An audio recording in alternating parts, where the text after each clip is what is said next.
Viewers, চলে আসলাম আজকে সেই সৈয়দপুরে।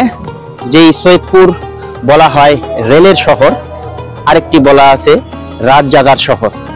অনেক রাত পর্যন্ত এখানে জেগে থাকে, যেই জায়গাতে উর্দু ভাষাভাষীর লোক বেশি সবচেয়ে। সেখান থেকে একটু ঘুরে দেখাবো আপনাদের, চলেন ঘুরে আসি। রেল স্টেশনের পাশেই রেল কারখানা। এই রেল কারখানার সামনে একটি বগিও রাখা আছে। এটি বাংলাদেশের সবচেয়ে বড় রেল কারখানা বলতে পারেন। এটি রেলের আঁতুড়ঘর, কারণ এখানে তো রেল সবসময় রিপেয়ার হয়, রেল নতুন বগি তৈরি হয়। এমনকি দেশের বাহির থেকে যেই বগি এবং ইঞ্জিনগুলো আসে সেগুলো কিউসি পাস করে তারপরে ডিপাস্টার করা হয়। আর এইটাই ধারণ করতে যেয়ে আমার ড্রোনটি ক্রাশ হয়ে যায়। আমি জানতাম না যে সরকারি কোনো প্রতিষ্ঠান এর ভিউ নেওয়া যায় না। আর সেখানে একটি ছোট ছেলে আমাকে হেল্প করে, সেখান থেকে সেই ড্রোনটি উদ্ধার করিয়ে দেয়। ভিউয়ার্স, চলে আসলাম মর্তুজা ইনস্টিটিউট, যা আপনার রেলওয়ে স্টেশনের অপোজিটে। এখানে লাল বিল্ডিং এ ঘেরা প্রত্যেকটি বিল্ডিং সেই ব্রিটিশদের সময়কার সেই বিল্ডিংগুলো। এখানকার যে অফিসারগুলো ছিলেন এখানে তারা ব্যাডমিন্টন, টেনিস খেলে থাকতেন। আর এইটা হচ্ছে তাদের ক্লাব ঘর, এখানে তারা ক্লাবে এসে বসে থাকতেন।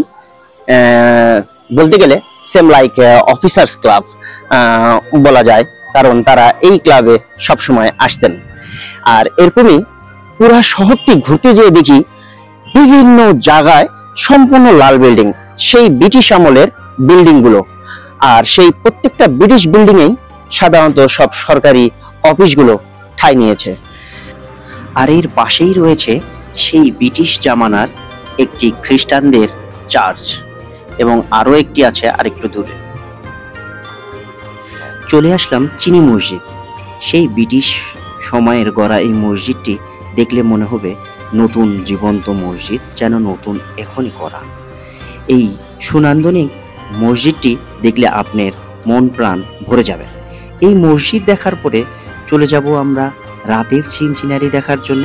রাত কিভাবে জেগে থাকে এই শহর, এবং এখানকার মহরমের উৎসব বিহারি উর্দু ভাষাভাষী লোকেরা কিভাবে উদযাপন করে। গোটা শহরটাই কিন্তু উর্দুতে চলে। এমনকি রিক্সাওয়ালাকেও যদি আপনি উর্দুতে কথা না বলেন তাহলে ভাড়া বেশি গুনতে হবে।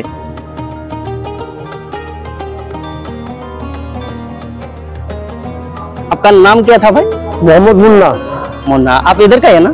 जी, इधर का रहने वाला। আচ্ছা, অ্যাকচুয়ালি ভাইয়ের নাম মুন্না, আমাকে অনেক হেল্প করেছে। আমি এখানে আসার পরে আমি অপরিচিত অ্যাকচুয়ালি এই সৈয়দপুর জায়গাটা। তিনি আমাকে সম্পূর্ণ ঘুরিয়ে ঘুরিয়ে কোথায় কিভাবে যেতে হবে অনেক চেষ্টা করেছেন আমাকে সাহায্য করার জন্য। এই জন্য ভাইদের সাথে, আপনাদের ভিউয়ার্স, আপনাদের সাথে ওনাকে একটু পরিচয় করে দিলাম। ভিউয়ার, চলে আসলাম রাতের রাজ্যে। দেখুন, রাত 11:30। সেই সময় দোকানগুলো তো কত ভিড়, কিন্তু সেই সময় ছিল শুক্রবার। দেখেন রাস্তাঘাটেও কত জ্যাম। আমি তারপরেও 12:30টার দিকে আবার দেখার চেষ্টা করলাম, দেখুন কত ভিড়। তারপরে চেষ্টা করলাম রাত 1:30টার দিকে, সেই সময় বৃষ্টি হচ্ছিল, এই কারণে কিছুটা লোক কমে গিয়েছে, না হলে হয়তো আরো লোকজন থাকতো। এই জন্যই বলা হয় এখানে রাত জাগার শহর। পাশে দুইটি নামধারী হোটেলও আছে, সেখানে অবশ্য খেয়ে নিলাম। রাত কয়টা পর্যন্ত এটা খোলা থাকে এই রেস্টুরেন্টটা? আমাদের রাত 2টা, 2:30টা, লাস্ট 3টা পর্যন্ত আমাদের দোকান খোলা আছে।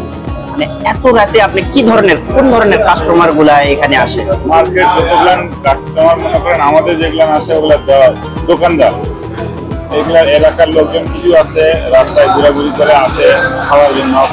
দোকানদার গুলা বন্ধ করে আসে খাওয়ার।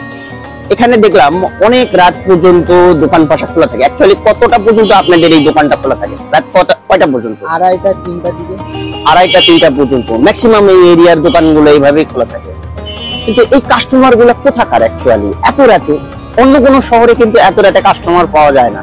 আমি সেই রাত পর্যন্ত দেখলাম অনেক কাস্টমার বাজারে থাকে অনেক সময়। অনেকগুলা ব্যবসায়ী আছে। সবাই রাতে মানে রাত জায়গায় থাকে যে যে কোনো সময় আসতে পাওয়া যাবে এই ধরনের। এখানে কি ম্যাক্সিমাম সব মানে এই উর্দু ভাষাভাষীর লোকজনই বেশি? তাও পার্সেন্টেজ কেমন হতে পারে এখানকার? অনেক ভালো। না পার্সেন্টেজ কেমন, মানে 50% 60% এরকম? বাঙালিদের চেয়ে এই ভাষার লোকজন কেমন এখানে? 90%। 90% লোক। আচ্ছা আচ্ছা আচ্ছা, এটা জানো। আপনাদের মহরম এটা কখন থেকে শুরু হয়ে যাবে, না শুরু হয়ে গেছে? এটা শুরু হয়েছে আপনার 7 তারিখ থেকে শুরু হয়ে গেছে। 7 তারিখ থেকে। হ্যাঁ। আর এখানে এসে দেখলাম সম্পূর্ণ মানে উর্দু ভাষাভাষী। আমি অ্যাকচুয়ালি অন্য ডিস্ট্রিক্ট থেকে এসেছি। মানে এটার পার্সেন্টেজ কেমন এই ভাষার লোকজন? এখানে সবাই যে দেখতেছেন আমাদের সব উর্দু ভাষা বলে। মোটামুটি 90%, আর বাঙালি 10% হবে। আচ্ছা আচ্ছা। তো এখানে যে আপনারা থাকেন এই ভাষা নিয়ে কারোর সাথে কোনো সমস্যা হয় না? না, সবাই মিলে ঝিলে থাকেন? মিলে ঝিলে থাকি আমরা। আচ্ছা বাঙালি মিলে আমরা একসঙ্গে থাকি। আচ্ছা, আপনারা এখানে মানে অনেকেই এই কোশ্চেন গুলো আমাকে করতেছে আমি এই ভিডিও গুলো করার পরে, যে অ্যাকচুয়ালি এদের মনের ভাবটা অনেকে বুঝতে পারে না। এটা কি অ্যাকচুয়ালি ইন্ডিয়াকে বেশি সাপোর্ট করে না পাকিস্তানকে বেশি সাপোর্ট করে? আমরা এখান থেকে সব পাকিস্তানকে বেশি সব পাকিস্তান সাপোর্ট করে। এটাই আমার ধারণা ছিল, যে আমি হয়তো চলে আসছি পাকিস্তানের মধ্যে, যে আমি বুঝতেও পারিনি যে বাংলাদেশে আছি। ওকে, বেশি সাপোর্ট করি। আমাদের পাকিস্তানে আছে একটা ইমরান খান, বিহারি বেশি আছে, সবচেয়ে বিহারি বেশি। আপনাদের রিলেটিভ তো মনে হয় পাকিস্তান ইন্ডিয়া দুই জায়গাতেই, সব জায়গাতেই থাকে। সব জায়গাতেই থাকে।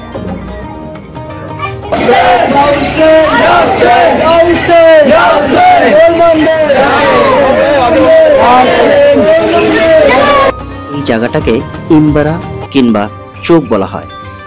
তারা কারবালার ময়দান থেকে মাটি নিয়ে এসে এই জায়গাটাকে শ্রদ্ধা করে থাকে। সেখানে চুমু খায় এবং রুমাল দিয়ে মুছে তারা বিভিন্ন নিয়ত করে থাকেন। এইটা এখানকার ঐতিহ্যবাহী একটি ধর্মের অংশ।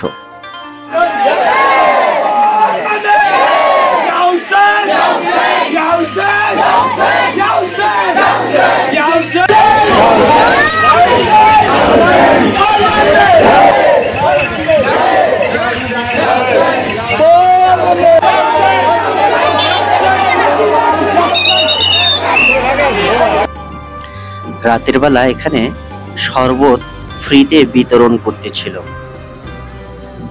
তারপর আমি গেট আর ঢোল বাজানো দেখে মনে করলাম হয়তো কোনো বিয়ে বাড়ি কিংবা হিন্দুদের কোনো পূজা হচ্ছে। যে দেখি সামনে লাঠি খেলা, তারপরে সেই চোখ নিয়ে তারা ঢোল বাজাচ্ছে। এগুলো তো আমি কোনোদিন দেখিনি, একটু অবাক হয়ে গেলাম। তারপরে শুনলাম এইটা তাদের রীতিনীতি, ধর্মের একটি অংশ। এইভাবে এখানে মহরম উদযাপন করা হয় অতি আনন্দে, অতি স্বাচ্ছন্দ্যে। সারা রাত ধরে তারা এরকম আনন্দ করে থাকেন এবং প্রত্যেকটা ইম্বরা কিংবা চোখে তারা যে সালাম করে থাকেন। প্রথমে আমি মনে করেছিলাম এরা হয়তো শিয়া জাতি, কিন্তু পরে আমাদের সাথে কথা বলে দেখলাম না, এরা সবাই সুন্নি। কিন্তু তারা এই মতভেদে এই বিহারি জনগণ বিশ্বাসী। ভিউয়ার্স, আপনারা আমাকে সাবস্ক্রাইব এবং লাইক করতে ভুলবেন না। কিন্তু আমি কিন্তু চেষ্টা করব আরো নতুন নতুন আপনাদের এই ধরনের তথ্য দিয়ে সহযোগিতা করার জন্য। সুস্থ থাকুন, ভালো থাকুন, আল্লাহ হাফেজ।